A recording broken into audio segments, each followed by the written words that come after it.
Hello friends, let's continue our discussion on Mughal administration. So this is video 11, and in this video, in previous video I have already seen that emperor is all powerful and he had Wazir and Diwan as his advisors who were in present sense they were secretaries rather than ministers. So there was no ministerial concept. So this is a difference which you can write a difference between Mughal as well as Indian administration. So this is video 11. So we will see the third major component of Mughal administration are the departments. So there was a clear departmental rule.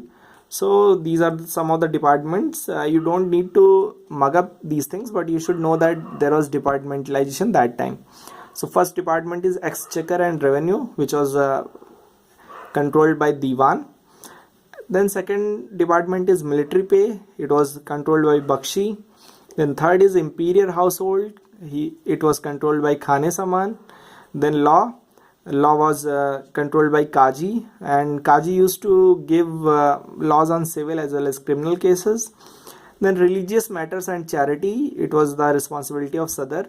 And sometimes Kaji and Sadar used to interchange with each other. Sometimes Sadar also used to give this take out these judicial functions of law, civil and criminal, or Kaji also had very strong influence on religious matters and charity. Then sixth is public moral, which was controlled by Muhtasib. So Muhtasib was the main person who used to do the moral policing. Then seventh is the artillery. It was the responsibility of Daroga-e-Topkhana. Then eighth point is intelligence and posts. So this was the responsibility of Dak Chowki. So these are some of the officers. If you can write their name very well, you can get good marks. So that's it.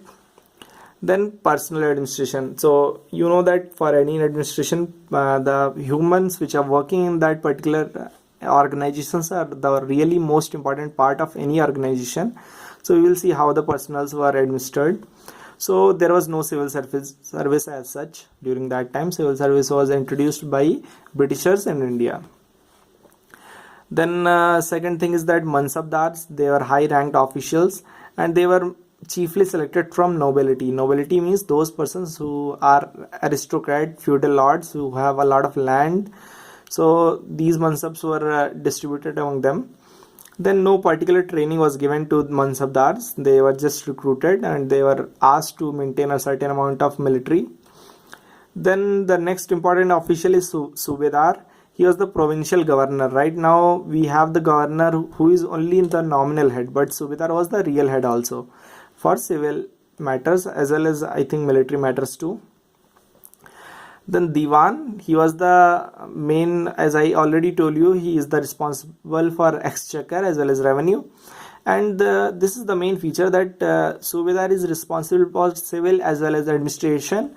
But the Diwan is responsible for revenue. And these officers are not they are equal. Subedar is not above Diwan, Diwan is not above Subedar. So here there is no unity of command.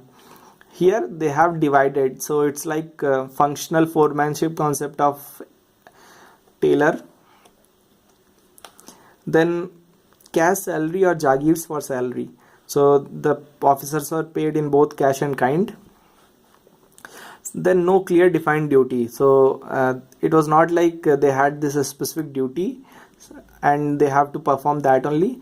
They could be transferred to any department. Means right now the person who is Diwan, he can be made Subedar, he can be made Bakshi, he can be made even Dak Chowki, Daroga-e-Topkhana. It was not clear that if you are civil personnel or administrative personnel or military personnel, you can be asked to do anything on the whims and fancies of your emperor. So emperor can appoint you anywhere, and emperor used to appoint and do frequent transfer of Diwans because they are very powerful officials, so he did not wanted them to become very powerful. Then doctrine of escheat was there. Escheat means if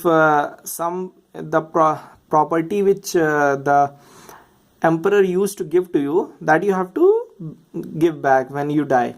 So the jagirs were not hereditary, they were only for a particular period of time, then they used to take it back. So escheat is transferred property.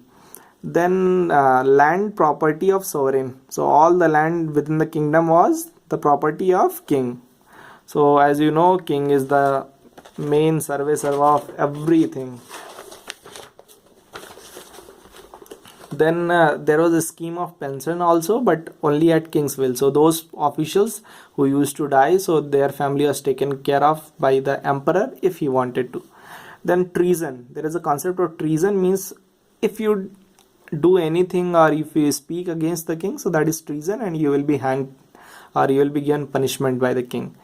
So that's it in this video, and in next video we will see the provincial administration of during Mughal times. Thank you.